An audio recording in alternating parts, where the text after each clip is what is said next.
नमस्कार दोस्तों, स्वागत है आपका। दोस्तों आइए देखते हैं यूपी पीसीएस 2016 प्रीलिम्स में हिस्ट्री के आए हुए प्रश्न। पहला है कि दमदमा, तो देखिए दमदमा प्रतापगढ़ जिले में स्थित है और यहाँ से एक ही कब्र से 3 मानव कंकाल प्राप्त हुए हैं। दूसरा है लेखैया, तो लेखैया यूपी के मिर्जापुर जिले में स्थित है और विंध्य क्षेत्र से सर्वाधिक मानव कंकाल लेखैया से प्राप्त हुए हैं जो कि मिर्जापुर जिले में स्थित है। तीसरा प्रश्न है बुर्जहोम, बुर्जहोम जम्मू कश्मीर में स्थित है और मानव एवं कुत्ते का कंकाल बुर्जहोम से प्राप्त हुआ है। चौथा प्रश्न महत्वपूर्ण है महदहा एवं सराय नाहर राय, यह दोनों यूपी के प्रतापगढ़ जिले में स्थित हैं और महदहा तथा सराय नाहर राय से ही हड्डी के उपकरण प्राप्त हुए हैं। पांचवा महत्वपूर्ण प्रश्न है लहुरा देव, लहुरा देव यूपी के संत कबीर नगर जिले में स्थित है और लहुरा देव से ही भारतीय उपमहाद्वीप में कृषि का प्राचीनतम साक्ष्य प्राप्त हुआ है और या चावल का भारतीय उपमहाद्वीप में प्राचीनतम साक्ष्य लहुरा देव से प्राप्त हुआ है जो कि संत कबीर नगर जिले में स्थित है। छठी महत्वपूर्ण किताब था जिसे एग्जाम में पूछा गया था the roots of ancient India, the roots of ancient India, इसे लिखा है W.A. फेयर सर्विस ने, W.A. फेयर सर्विस ने। सातवां देखिए पाल शासक धर्मपाल, पाल शासक धर्मपाल, तो इनकी उपाधि थी परम सौगात तथा विक्रमशिला बौद्ध विहार का इन्होंने निर्माण करवाया था। अशोक का 13वां शिलालेख, अशोक का 13वां शिलालेख, तो ये इससे देखिए कलिंग युद्ध का वर्णन मिलता है इसमें और अशोक के 13वें शिलालेख से ही 5 यूनानी राज्यों का वर्णन मिलता है और 13वें शिलालेख में कलिंग युद्ध का वर्णन है, 5 यूनानी राज्यों का वर्णन है। कलिंग युद्ध 261 ईसा पूर्व में हुआ था, इसे भी ध्यान में रखना है। नवा महत्वपूर्ण प्रश्न समुद्रगुप्त से पूछा गया था, तो समुद्रगुप्त की उपाधि थी पृथ्विया प्रथम वीर, समुद्रगुप्त की उपाधि थी पृथ्विया प्रथम वीर। दूसरी महत्वपूर्ण बात समुद्रगुप्त के विषय में यह है कि इन्हें भारत का नेपोलियन कहा जाता है। तीसरी महत्वपूर्ण बात यह है कि इनके दरबारी कवि का नाम था हरिसेन।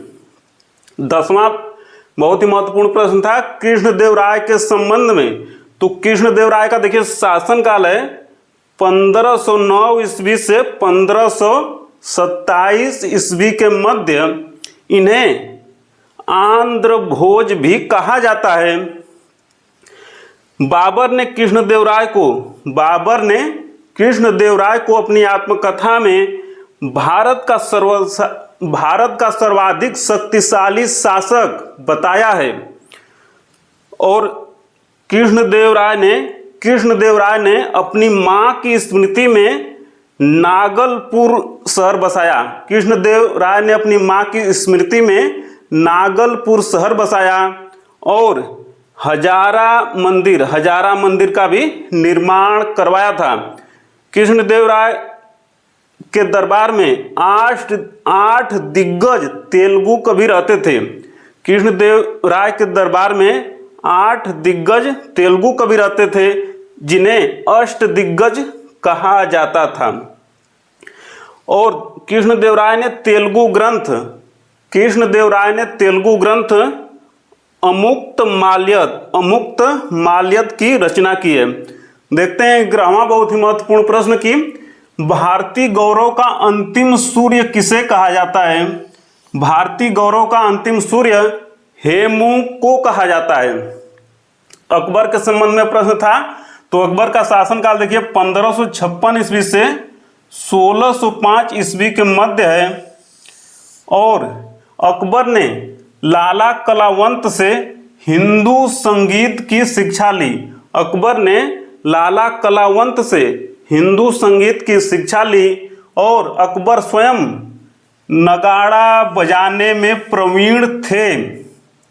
तीसरा महत्वपूर्ण प्रश्न सर टॉमस मुनरो के संबंध में था। तो ये देखिए 1820 ईस्वी से 1827 ईस्वी के मध्य 1820 ईस्वी से 1827 ईस्वी के मध्य मद्रास के गवर्नर थे। 14वां प्रश्न खिलाफत आंदोलन के संबंध में। तो खिलाफत आंदोलन तुर्की साम्राज्य के विभाजन के विरोध में, खिलाफत आंदोलन तुर्की साम्राज्य के विभाजन के विरोध में 1919 ईस्वी में भारत में आरंभ हुआ। खिलाफत आंदोलन के प्रमुख नेता थे मौलाना मोहम्मद अली, शौकत अली, दो लोग। और दिल्ली में 1919 में अखिल भारतीय खिलाफत सम्मेलन की अध्यक्षता महात्मा गांधी ने की। और जिन्ना ने गांधी जी के द्वारा मुस्लिम धार्मिक नेताओं को प्रोत्साहन देने की आलोचना की।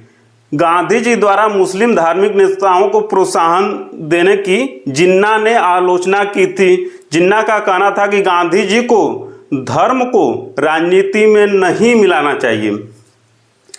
बेबल योजना की दो बहुत ही महत्वपूर्ण योजनाएं थी, ये पूछा नहीं है, अलग से है। तो बेबल योजना सबसे महत्वपूर्ण 14 जून 1945 ईस्वी की है और उसकी दो बहुत ही महत्वपूर्ण बातें हैं एग्जाम की दृष्टि से कि केंद्र में एक नई कार्यकारी परिषद का गठन हो। केंद्र में एक नई कार्यकारी परिषद का गठन हो जिसमें वायसराय तथा कमांडर इन चीफ के अलावा शेष सदस्य भारतीय हों।